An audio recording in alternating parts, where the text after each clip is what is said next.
Hello everyone. Consider this video sort of a story time.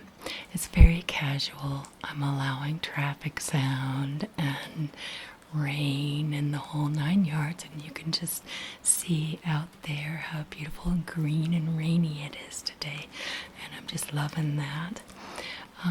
Today's story is about my father. He used to work for Hughes Aircraft Company, and his name was Kenneth Lawrence.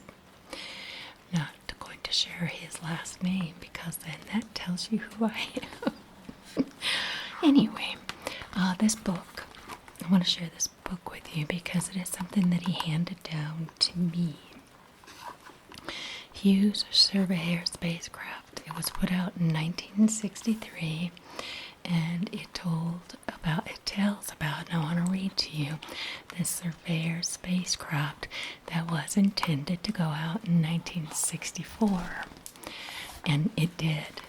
So I'm very proud of the fact that my father was one of the engineers at Hughes Aircraft Company to put out one of the first lunar modules on the moon. You can see by that picture. And it was called Hughes Surveyor Spacecraft.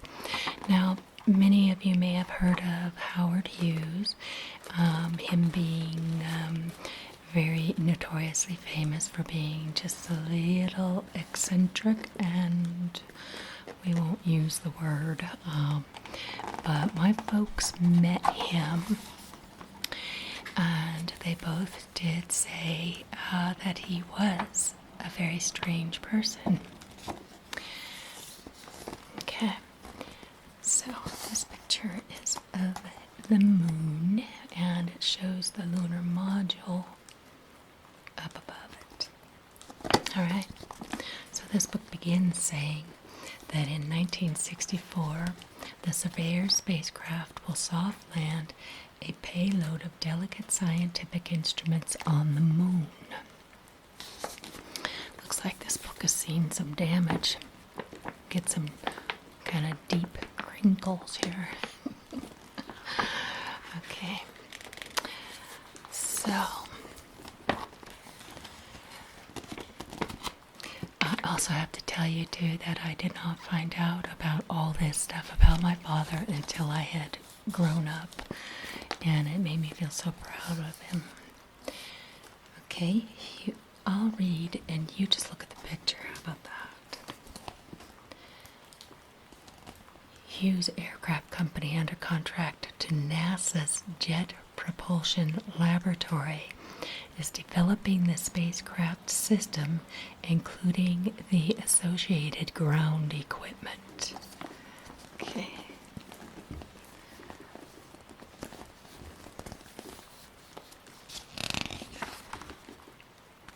Alright, so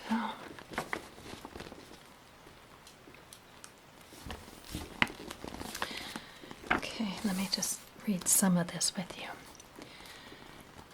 The primary mission of the Surveyor is to provide information vital to the landing of astronauts on the moon and their safe return to Earth.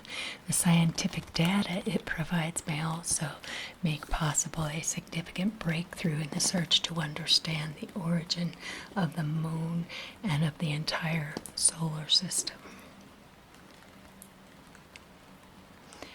Project management is the responsibility of the Hughes Space Systems Division Surveyor Spacecraft Laboratory. While the Space Systems Division is the major participant of divisions of the company, are contributing directly to the realization of this major undertaking. The first of 7 Surveyor spacecraft will be launched from Cape Canaveral by Atlas Centaur sometime in 1964.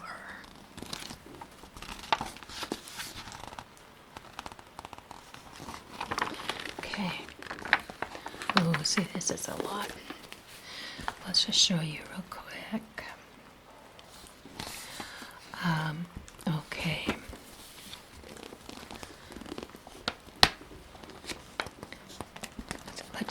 this picture while I read this. The mission.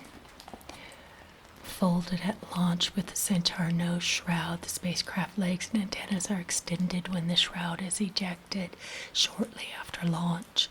The spacecraft is separated after the end of Centaur burning. Some 20 hours after launch, with the spacecraft trajectory accurately determined, a mid-course correction is made to direct the spacecraft to the desired landing spot on the moon. A Mariah-like region on the leading half of the visible face. Now see, that's all Greek to me. I don't even understand that. After landing, the spacecraft will begin experimental operations under commands from Earth and transmit the data back to Earth control stations. So you guys, this is, I think, the first of its kind. The spacecraft is designed to survive the frigid night and resume a portion of its capabilities after the lunar dawn. It will continue operation and transmission of data to Earth for a minimum of 30 Earth days, 1 lunar day and night. Tracking, command, and data reception will be carried out through the 3 stations of the Deep Space Instrumentation Facility at Goldstone, California, Johannesburg, South Africa, and Canberra, Australia. Central control of the mission is exercised from the Spaceflight Operations Facility at the Jet Propulsion Laboratory in Pasadena, California. Guidance within the Centaur booster assures that upon separation, the spacecraft is in a coast trajectory to the near vicinity of the moon. Shortly after separation, any spacecraft tumbling is damped out so that systematic search for the 2 space references, the Sun and the star Canopus, can be made. When the spacecraft attitude is fixed by lock-on to the Sun and Canopus, the solar panel is oriented toward the Sun for generation of power. All attitude maneuvers during the coast phase are commanded from the Earth and implemented by thrust from small nitrogen gas jets on the spacecraft's legs. The omnidirectional antennas provide coverage for telecommunications in any spacecraft attitude. The mid-course maneuver is accomplished by adjusting spacecraft attitude in the direction of the required velocity vector and turning on the vernier propulsion system for a short time to supply the required velocity correction. Oh my gosh, if anybody can understand this, you are better than me. Wow. This accomplished, the Sun and Canopus are reacquired to direct the solar panel toward the Sun. Oh my gosh. The spacecraft arrives at the moon after about 66 hours of flight. The first step in the terminal descent phase is to change spacecraft attitude by Earth command at about 1,000 miles from the moon to align the main retro engine thrust axis with the velocity vector. The planar array antenna is then oriented toward the Earth, and television pictures from the downward-looking camera are transmitted. At an altitude of about 50 miles, triggered by the altitude marking radar, the retro engine is fired to slow the spacecraft from 9,000 to 9,350 feet per second as it descends to about 25,000 feet above the surface. During retro engine burning, the vernier propulsion system, in conjunction with the spacecraft inertial reference unit, maintains a constant spacecraft attitude. One vernier thrust chamber is swiveled for roll control. Okay, the retro engine is ejected after burning. Oh my gosh, you guys. Spacecraft control for the remainder of the descent. is automatically referenced to lunar approach using a precision radar altimeter and a 3-beam Doppler velocity sensor. The 3 vernier thrust chambers adjust attitude through operation at differential thrust levels and perform the final velocity reduction to 5 feet per second just above the surface.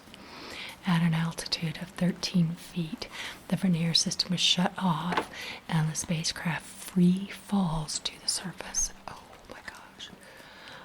The landing is cushioned by landing gear shock absorbers, crushable foot pads, and crushable blocks on the bottom of the space frame.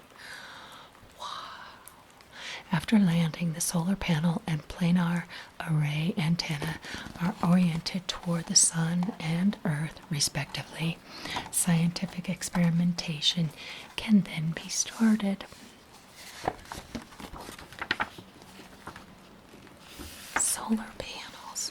Solar panels have been around in the 60s, you guys. I never knew that. Okay, look at this now. This is diagramming what I just read. So sensors locked onto space references right there.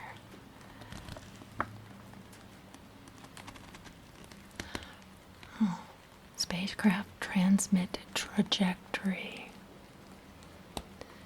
Sensors locked onto space references. Terminal descent. No idea what they mean. Let's see here. Here's coast attitude, retro engine ignition. I guess these are kind of when they're happening. Retro engine ejection, approximately 25,500 feet in altitude. Final descent controlled by vernier engines. Vernier shut off. Okay. You can see, I believe these are the solar panels right there. All right, now what? Well, they even show the parts. So, downward looking TV camera, scanning TV camera. Cavity for main retro rocket engine. It's going to be an engine in there. Planar array antenna. Oh, so those aren't the solar panels? Where are they? They don't show. Which ones are the... Let's see. Doppler radar dish. That tiny thing there. Flight control sensor group. Vernier thrust chamber is right in here. Wow. Okay. Gosh, this is just so beyond me, you guys. Alright, let's see what we got here. Just gonna, well, I guess, see if we can look at that at the same time. The spacecraft design presented a challenging set of requirements: minimum weight, operability in the severe temperature, vacuum environment, and high reliability, to name a few. Redundant equipment is used where necessary to achieve the desired reliability, and emergency modes are provided to carry out critical functions in the event of equipment failures. I can't believe my dad was this smart. My dad was so smart. 2 equipment compartments with heaters and super insulation house the spacecraft electronics. The super insulation consists of multiple layers of aluminized mylar. Now I know what mylar is. That's what they make this balloons out of. Internal temperature is maintained below 125 Fahrenheit and above 0 or 40 Fahrenheit for the respective compartments. Mechanical thermal switches conceived by Hughes designers are actuated with bimetallic elements and control thermal conductivity through the top of each equipment compartment. On all spacecraft surfaces, highly selective finishes are used to maintain acceptable temperatures through proper absorption and emission characteristics. The data link to Earth is a wideband telecommunications system employing 2 transmitters and 2 receivers for redundancy. The high-gain planar array antenna located on the spacecraft central mast is used primarily for television transmission. And during transit, the receivers and transmitters can be operated in a coherent transponder mode for tracking. Ground commands for operation of the spacecraft and the scientific payload are implemented through a system of command decoders. Signal processors accept signals from the various sensors and instruments and convert them for modulation in the transmitters and relay to the deep space stations. 2 sun sensors and a star sensor are used for attitude control of the spacecraft in its coast phases. An inertial reference unit is used in attitude control during retro engine operation. The main retro engines employ solid propellant in a spherical steel case. It uses a single submerged nozzle and a pyrogen igniter. The vernier propulsion system uses liquid propellant. Each of the 3 vernier thrust chambers can supply from 30 to 104 pounds of thrust on command. The system can provide about 50,000 pounds second, 50,000 pound seconds impulse. I really don't know what that means. Okay, this last paragraph I'm going to read while you look at the birds, if they come. The solar panel mounted on the spacecraft's central mast is the primary source of electrical power during transit and the lunar day, supplying up to about 85 watts of power. Silver zinc batteries rechargeable by the solar panel are the source of power at night. Battery charging is normally automatic, although it may be ground commanded. A power management system converts, regulates, and switches the power as required by the various instruments and subsystems. Subsystems. Okay. Wonder what that is.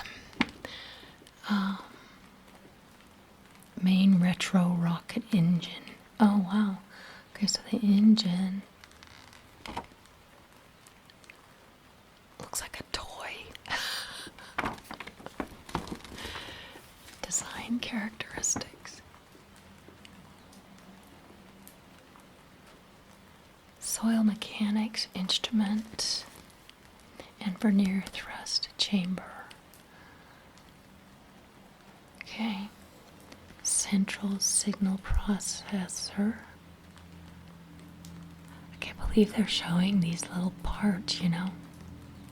There goes a big fat truck going by. Very loud and obnoxious. Okay, landing leg and foot pad. Look at that. Okay, so we're seeing some of these parts they mentioned. This is the canopus sensor. Primary sun sensor.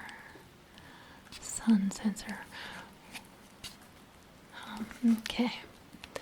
Spacecraft subsystems.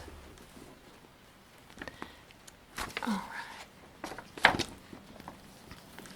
What in the world is this? Okay. Design characteristics. The first 4 spacecraft will carry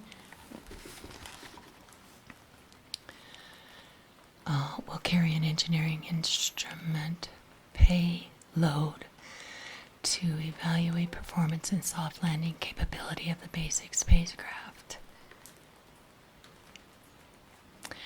payload will include one TV antenna for observation of the lunar surface, both during final descent and after landing. The 5th, 6th, and 7th Surveyor spacecraft to be launched will carry a scientific instrument payload. It will consist of 3 TV cameras, a surface sampler, a sample preparation and transport system, an alpha particle scattering instrument, and an X-ray diffractometer. It sounds like something a kid makes up. Diffractometer. An X-ray diffractometer for soil analysis. A soil mechanics instrument and a micrometeorite ejecta director. This all sounds like science fiction, you guys. And it all happened. It really happened. This is a genuine book on this project. The television system of the scientific payload will include a downward-looking camera for viewing the moon during terminal descent. 2 upward-looking cameras equipped with movable mirrors will scan the lunar landscape after landing. The scanning cameras are equipped with variable focal length lenses and color filters for construction of color pictures, and in combination will have stereoscopic capability. In normal operation, a camera can produce a picture every 3.6 seconds. If the transmission bandwidth should be severely narrowed by component failure, emergency mode pictures can be produced at a rate of 1 per minute. The surface sampler can pick and scrape the lunar surface and lift surface material into the soil analysis system. This system pulverizes the material and puts it into small sample cups for presentation to the analysis instruments. Now see, I wouldn't want, they just said the system pulverizes the material. Now, they don't even know what the material is going to be like, or whether pulverizing it is going to mess anything up or explode or any given thing. And I would think that having whole pieces would be better than something that's been crushed. The soil mechanics instrument measures the shear and bearings strengths of the lunar surface. The micrometeorite ejecta detector measures the momentum, velocity, and direction of particles ejected from the lunar surface as a result of micrometeorite impacts. Listen to this again. The micrometeorite ejecta detector. Sorry, you guys, I'm impressed. But it also makes me think that the science fiction movies that we hear using all these fancy terms are not actually fibbing. They're probably getting some of these terms from real life. Okay, apparently these people are in here running things from the ground. Okay, let's see if I can pull this out further so you can see better. Ground support equipment has been designed for spacecraft command, data receipt, launch area testing, and handling.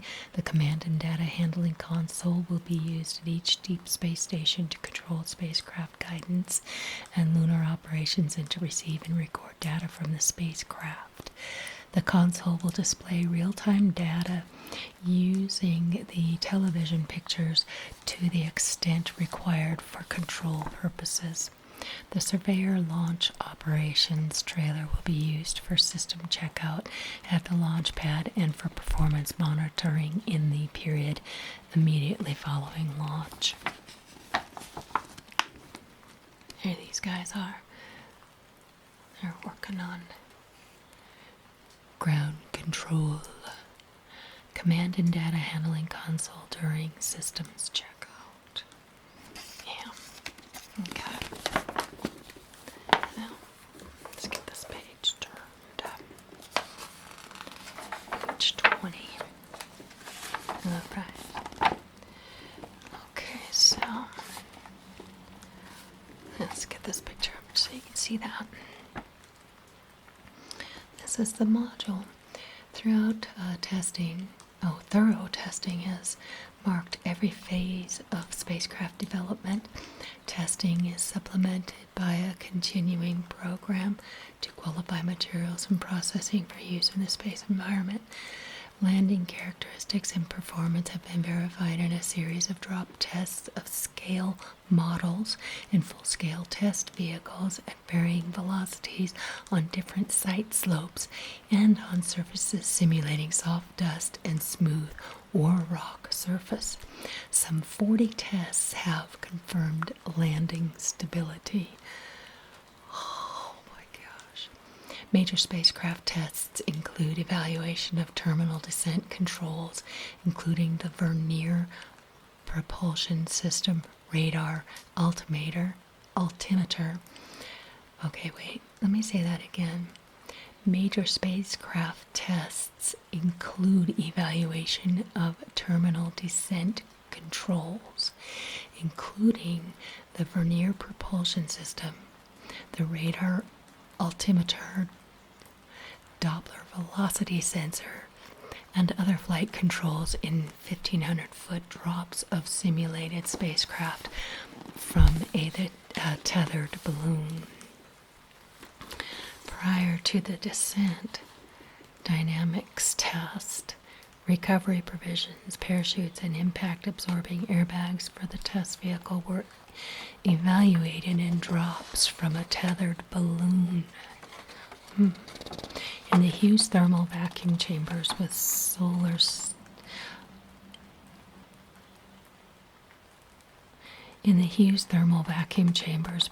simulators, thermal mock-ups of the spacecraft have been subjected to simulated lunar night and day tests.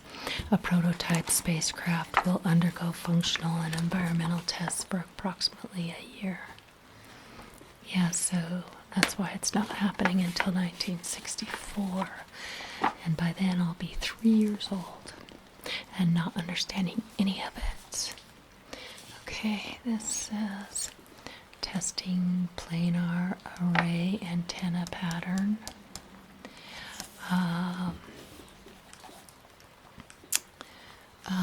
Response check of primary sun sensor with xenon collimated light source in non-reflective black room.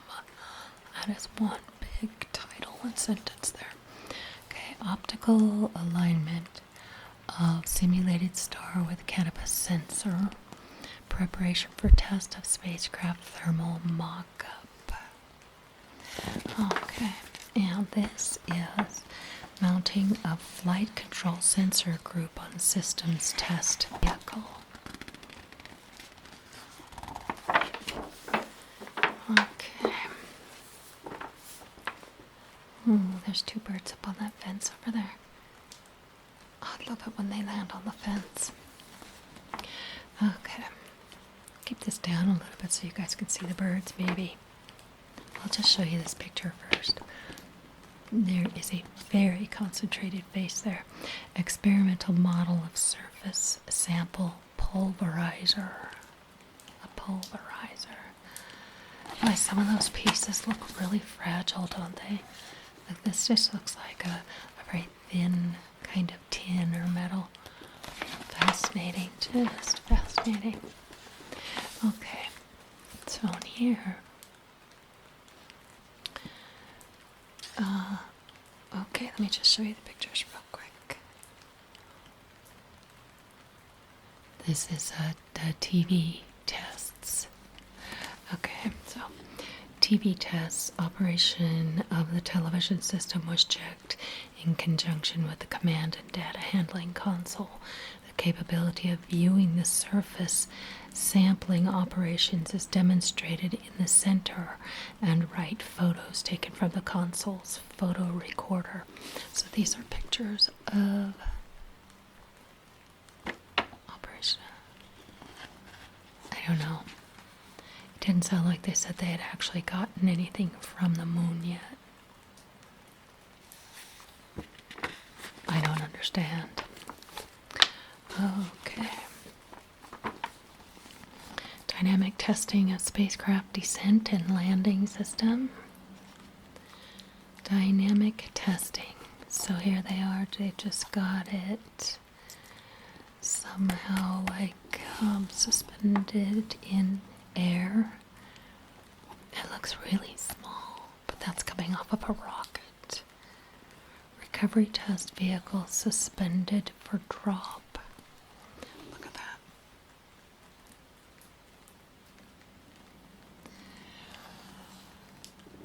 Wow. Okay. Recovery test vehicle ready for ascent. And let's see, test landing and parachute release from recovery test vehicle. Sure is a lot of traffic today, man. Preparation for recovery test vehicle and instrumentation gondola. This is a gondola. Moving it around from place to place. Okay. Whatever these rooms are here. Okay, so this big old machine here is the larger version of this. It'll just be easier to show you this close up. No, it isn't. You can see more this way. Alright. But we'll just put this up here while I read the thing. To test the spacecraft system and its components under a simulated space environment, a new laboratory was built. The space environment, a simulation laboratory, houses special test chambers with artificial suns. So they put up bright lights to produce the extreme vacuum temperatures and radiation to which the spacecraft will be exposed. Isn't that amazing that we can reproduce that environment? Vacuums to 10 inches, or 10 feet, I'm sorry. Torr and temperatures from 275 to 275 Fahrenheit are produced in these chambers. Test volumes range up to 14 by 15 feet, adequate for testing a complete spacecraft. A separate laboratory has been fitted for system testing of the spacecraft together with the command and data handling equipment. Yep, that's some more of that stuff that's just like right over my head. Right over my head. Okay. One last page here, you guys. To a relatively high degree, the spacecraft is designed as a basic bus, a vehicle that can accommodate various payloads. Thus, the basic design is adaptable to a variety of missions. For example, lunar reconnaissance, in which the spacecraft is put into an orbit around the moon to send back high-resolution television pictures of the lunar surface. The spacecraft can also be adapted to carry materials and biological specimens to the moon to determine the effect of the lunar environment, or to transport Apollo guidance components and sensors to test operate them under actual lunar conditions. A larger spacecraft of the same basic design can serve as a logistics support vehicle for Apollo and advanced lunar missions. Thus, the Surveyor spacecraft will pave the way for manned missions to expand man's knowledge of surrounding space. So as I understand it, this is the very first lunar module to be put on the moon.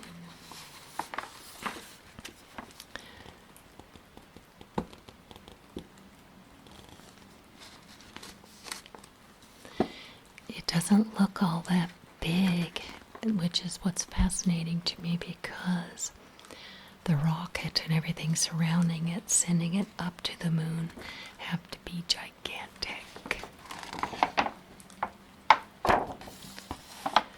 Well, you guys, thus began the beginning of more realistic science fiction movies that take place in space. And that is it. I don't know how many of these were put out in public or what the thing is for sure, but I do know that it was an official type of introduction for the public to understand and appreciate what Hughes Aircraft Company was doing at the time. So, let's go through this book just one more time from a better viewpoint, and we will just turn pages. Okay, hold on one moment.